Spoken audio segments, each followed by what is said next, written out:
Morning all. This morning's video is about battling with demons, but not just any old demons, our own demons. I think that probably we've all suffered at some point in our life with stress-related illnesses, maybe not in a severe way, but then again some of us have. Some of us have been battling with depression for many, many years, and it's not always easy, especially when you first realise that you have a problem. We don't really know what to do with all the thoughts that are going on in our heads, because believe me, there are a lot of strange thoughts that go on in your head when you are depressed. I'm not talking about, a lot of people talk about suicidal thoughts and things like that, but it's not always that. And anyone who's been depressed will realise or will be able to relate to this. Because the thing is, the thoughts that go through your head are usually thoughts of self-doubt, things like feeling inadequate, feeling stupid, basically, just not knowing what to do with yourself and not knowing what to do with the thoughts that you're getting, because they're so mixed and so muddled that, well, you can see I can't even describe exactly what they are. But I do know that at my worst, I had a lot of problems with trying to cope with the feelings of inadequacy, the feelings of being stupid. I just used to feel that sometimes I said things that sounded so ridiculous to other people, and I made a fool of myself. I don't think this was necessarily so, but this is how I felt about it. And also, all the awful thoughts that go through your head, you don't know where you're going. Sometimes you don't even know where you've been. You don't know what's wrong with you. This is the worst part about it. You can't even talk to your loved ones because you don't even know what it is that's bothering you, what it is that's causing the problems. And very often this leads to breakups in family relationships, because you just can't express what is going on in your mind.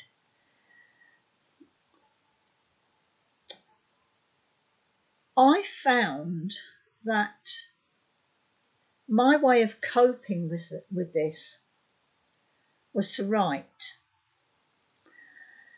And how I used to do it is I used to write in third person. I used to write about what I was feeling, what I was experiencing, as perhaps ballads or little stories, but always about someone else. Because when you're trying to write about yourself or trying to write in first person, it is not always easy. It's the same as if you're trying to write a leaflet about what you do. You very often feel that sometimes you're blowing at your own trumpet, and therefore you don't always put down the best things about yourself. This is why when you're doing something like that, it's always a good idea to write in third person as well, because it's always easier to praise someone else than it is to praise yourself. So what I'm trying to say here is that when you are feeling lost, start writing. Poetry is always a good one, but it doesn't always have to be poetry, and it doesn't have to make sense to anybody else. But as I said, I used to write ballads, and I would write kind of oldie worldy stuff, old English type of poems and ballads, and they would usually be about things that didn't seem to be related to my illness and what was going on at all. Often they talked about the sea, and I expressed myself and my feelings as a turbulent sea on more than one occasion, waves crashing against the shore, because this is sometimes how your thoughts are in your head. It's like they're just pounding on your brain, and you just can't really get rid of them. And I mean, I don't know if anybody else who suffered from depression really describes this the same way as I do, but sometimes it was actual physical pain, as though there was so much pressure building up in my head that I felt at times it was going to explode. Anyway, enough of the negative. Let's try and talk about some positive here.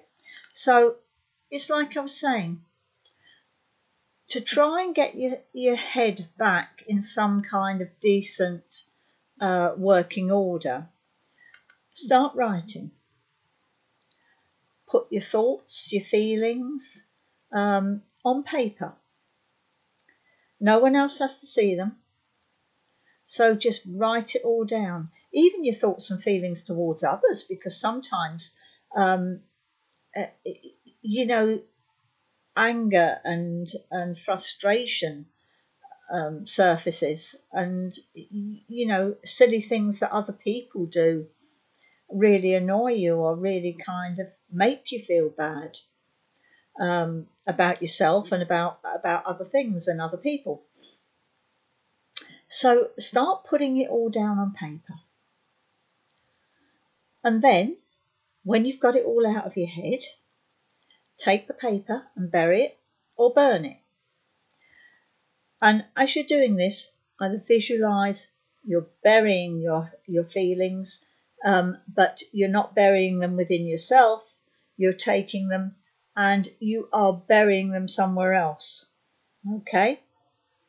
So you're not burdening anybody else with them. You're not burdening yourself with them. You're taking them, you're burying them, you're getting rid of them. If you're burning it, just visualize your actual bad thoughts and bad feelings going up in smoke. Okay? Getting rid of them. Going out there to the universe, for the universe to sort them out and do what they will with them. Okay? The next thing is about breathing. A lot of people who suffer from depression also have a lot of problems with breathing. I do myself, but mine now isn't related to panic attacks as it used to be. It's now related to being a bit overweight, and also to having various illnesses, etc., which are contributing to the breathing problems.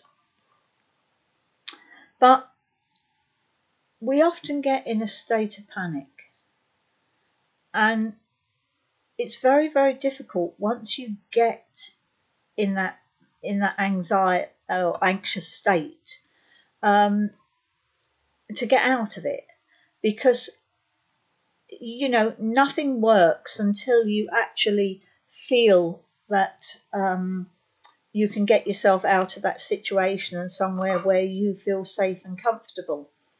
That is perhaps off of the bus and back home in your own environment with a cup of coffee, sitting down allowing yourself to recover from what it is that you're experiencing. Excuse me wiping my nose, but I think I've got a little bit of a cold coming on. Anyway, what I'm trying to say with this is that I thoroughly understand that it's not easy to control a panic attack once it starts, because I know that I used to go to pieces, complete and utter pieces. And often I would become so disorientated, I wouldn't know how to get home. I wouldn't know what bus to get. I wouldn't know whether I had to turn right or left outside a shop. I would get in a terrible, terrible state. And sometimes so much so that I would have to phone people who I could rely on to come and get me, because otherwise I don't know where I would have landed up. Now I find that when I am going into a low, which thankfully isn't that often now, because we're talking 16, 17 years on from my real bad period of depression, and I have learnt to a certain extent to manage it. Yes, I do still get low. Yes, I do still get bouts of depression, but as soon as I feel them coming on, I do something that makes me feel happy, or I do something that needs a lot of needs a lot of concentration, so that I can get on and do it and engross myself in it and forget about the depression. But like I said, I usually do something that makes me happy. Doing something that makes me happy is perhaps writing, just wasting time, perhaps playing a card game or solitaire, something like that. Something that takes a bit of concentration, but takes your mind off of what's bothering you. My most favourite thing, actually, when I am feeling down, is to sing, because I find when I sing, my spirits start to raise, and I start to feel a lot better in quite a short time. Breathing, back to breathing. I find that sometimes, because of my difficulty with breathing, I don't expand my lungs enough. And lack of oxygen to your brain and your blood cells does result in a low. So when I start to feel a bit like that, I start to breathe in very deeply,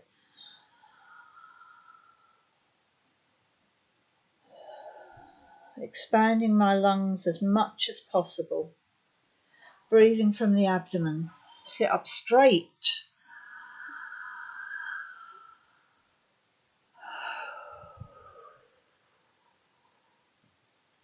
As you breathe in positivity, good thoughts, good feelings. Breathe in something that makes you feel good. A place that you've been where you feel really good, really happy. Breathe in that good thought and breathe out the negativity. All those horrible thoughts, all those bad feelings, all the rubbish that has gone on during the day. Breathe it all out. Breathe in those lovely positive thoughts and breathe out all the rubbish. And as you're doing this, you will find that it will start to energize you as well. And also, it will set you up for the day.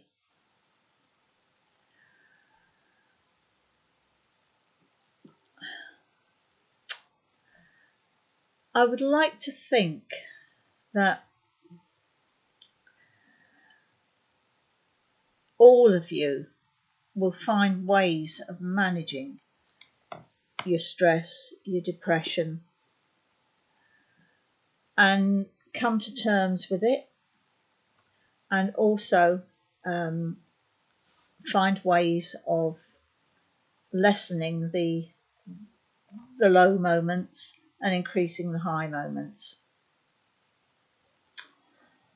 Where families are concerned, always make sure that you communicate with them. If you're having a down day, tell them. Tell them, I'm having a down day. It's nothing to do with any of you. You haven't done anything wrong. You haven't done anything to upset me. It is just my own thoughts and feelings. And if you can just leave me alone for a little while, don't ask me what's wrong, because I haven't got a clue what's wrong. And just let me get on with it for a while and find my own way of handling it and bringing myself out of it. Just be supportive, and I will come round, and I will start to feel better soon, and I will start to talk to you when I can about my feelings. But if I don't, please don't be angry with me. The same as if there's someone around you who is a depressive. And I know I've lived with people with depression. Encourage them to tell you when they're having a down day, because the thing is, sometimes, especially if you suffer from depression yourself, if someone is not talking to you, you think you've done something wrong. If they just tell you they're having a down day, then you know. Leave them alone, they'll come round. Otherwise, you sit there all day wondering what you've done wrong, wondering if they're fed up with you, if they don't love you anymore, all these sorts of thoughts that go through your head. So please remember, doing something that makes you feel good, writing down all your problems and getting rid of them, talking about what the problem is, or if you can't talk about what the problem is, communicate with your loved ones, let them know that you're having a bad day. So once again, let's recap. Breathing,